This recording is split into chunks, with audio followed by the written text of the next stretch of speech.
welcome back to Let Achieve Academy. Today we'll deal with a short story by Sudha Murty, How I Taught My Grandmother to Read. Right, so who is Sudha Murty? So Murty is best known for her philanthropy and her contribution to literature in Kannada and English. Dollar Bahu, okay, its full title is Dollar Daughter-in-Law. It's a novel originally authored by her in Kannada, and it was later translated into English as Dollar Bahu, and it was also adapted as a television dramatic series by Zee TV in 2001. So Sudha Murty is the co-founder of Infosys, and she has written many short stories, okay, simple short stories which even children could understand. So let's move into the story. How I Taught My Grandmother to Read. So in this short story we have Sudha Murty, who is at the age of 12. Okay, so we see her past in this story. So Sudha Murty at age 12, and we have other characters, her grandparents. Okay, in that the main character is her 62-year-old grandmother, whose name is Kristaka. Okay, Kristaka, and people call her as Avva. Okay, Avva. Not people, but Sudha Murty calls her as Avva. Okay, the Kannada term for calling her grandmother is Avva. So these two are the main characters here. Okay, so at the age of 12, Sudha Murty stayed in a village in North Karnataka with her grandparents. So at those times the transport system was not that good. So the morning paper would arrive only in the afternoon. We all used to get a morning paper in the early morning, right? The newspaper boy would put the newspaper early in the morning. But then in those times, okay, when Sudha Murty was a child, Sudha Murty herself is now 71 years old. So when she was a child, the newspaper would come only at the middle of the day, in the afternoon.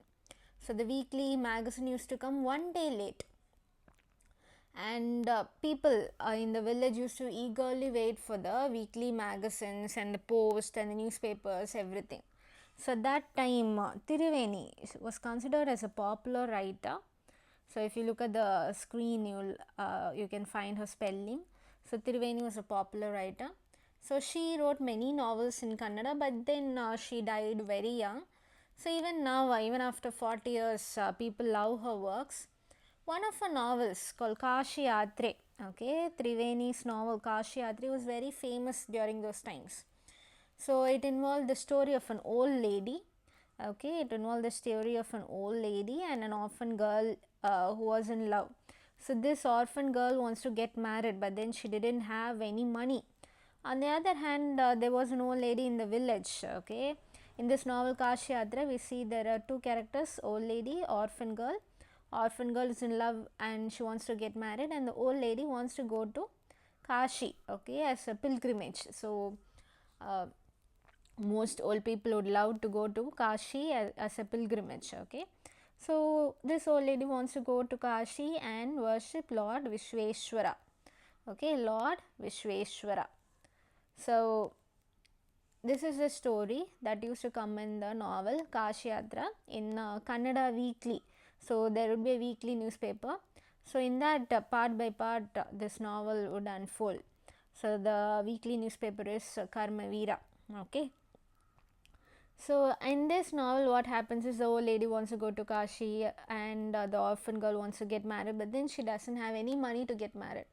Finally, at the end of the novel, what happens is the old lady gives all the money that she has saved for her Kashi Yatra to the orphan girl, and the orphan girl becomes very happy about it, and the old lady feels blessed, okay. So she feels blessed that Lord Vishweshwara might have blessed her even though she didn't go to Kashi, okay, just because she helped the orphan girl.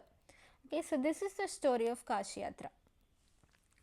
So back to Sudha Murty, what happens is people used to read this story, okay, every week from the weekly newspaper, and Sudha Murty used to read this story to her grandmother Kristaka, okay, and her grandmother would listen to it with great concentration, and her grandmother would be able to repeat the whole story without even missing a word. Okay, so every week the granddaughter Sudha Murty used to read the uh, pieces of the novel to her grandmother. Okay, so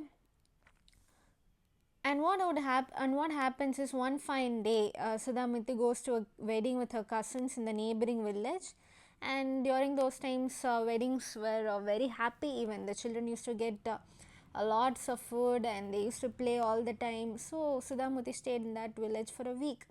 And when she came back to her grandmother's village, okay, she was surprised to see that her grandmother was crying. Okay, and Sudha Murty asked her grandmother, "Are you all right, Ava? Are you all right? Okay, are you okay?"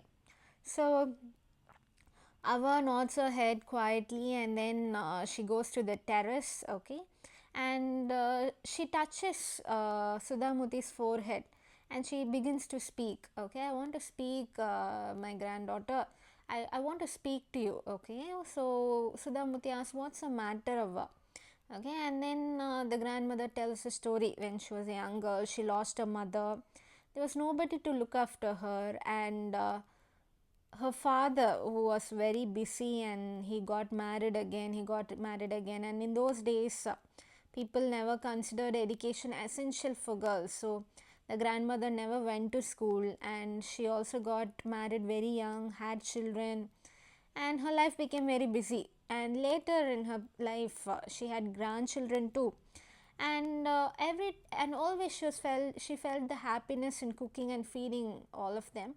But then she has never regretted not going to school. Okay, but she made sure that her children and grandchildren studied well.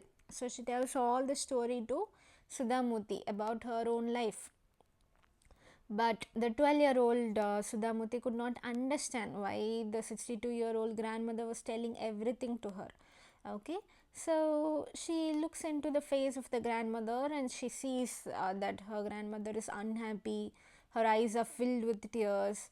Okay, she's never seen her grandmother like that. She used to be always smiling. Okay, and now Sudha Murty asks her grandmother, "Ava, what is the matter? How can I help you?" Okay, and Ava says, "Okay, I need your help. So I was not able to read Karmavira when you were not here." So the grandmother says, "When you're not here, I opened the magazine and I saw the picture that accompanies the story of Kashi Yatra, but then she couldn't understand a word of what was written." So many times the grandmother rubbed her hands over the pages, wishing that she could understand what was written. But then it was not possible. Okay, then she feels that if only she was educated enough, okay, she would have been able to read, and she was highly embarrassed to ask anybody else in the village to know the story. Okay, so she felt very dependent, useless. Okay, and though they had money, she says that she's not independent, she cannot read it on her own. So Sudha Murty didn't know what to answer. Then Ava herself says that she wants to learn the Kannada alphabets, okay, from the next day, and she wants to work very hard on learning the Kannada alphabets, and she wants to begin reading before the Saraswati Puja. Okay, that she keeps deadline for herself. So she says that she wants to be able to read the novel on her own, and she wants to be independent. So Sudha Murty sees the determination on Ava's face, because at the age of 62, why does Ava want to learn alphabets? So she even asks a question.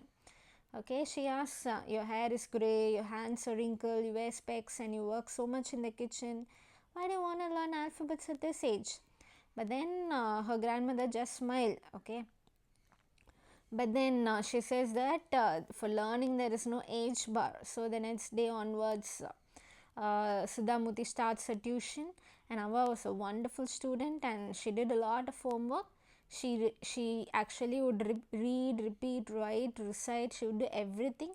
And Sudha Murty was her only teacher, and she was her first student. So only later she came to know that she would be teaching computer science to students, hundreds of students at the college. Okay, but then her grandmother was her first student. Okay, And finally the Dasra festival came as usual. Okay, and secretly Sudha Murty buys Kashi Yatra, which has been published as a novel at that time, and her grandmother took Sudha Murty to the puja place and made her sit on the stool, and suddenly she gave a gift of rock material and fell on her leg. Usually elders don't fall on the young people leg, right? But then she falls on Sudha Murty's leg and she says that you are my teacher, so I want to do that respect. That's what all the Puranas say. Okay, so I'm touching the feet of a teacher, not my granddaughter, is what she said. And she also says that I'm independent now. Okay, it's my duty to respect the teacher. And similarly, Sudha Murty also falls on the feet of her grandmother and gives a gift to her first student. So her grandmother opens it and reads it immediately. So what is the gift that the grandmother gets? It's nothing but Kashi Yatra by Triveni. So the grandmother reads the title Kashi Yatra by Triveni and also the publisher's name. So it's only her determination and independence that made her read at such an old age. Okay, so Sudha Murty finally says that her student has passed out with flying colors. So this is a short story how I taught my grandmother to read. Okay, and moving with the themes, we have two themes here, determination and independence. Okay, the determination to learn after such a long gap, and even the independence that she gets after beginning to read. So after learning all the alphabet, she starts reading the novels very quickly. Okay, so this is the novel which Sudha Murty gifted her grandmother, Kashi Yatra by Triveni. Okay, and that's it for the video. Thank you so much.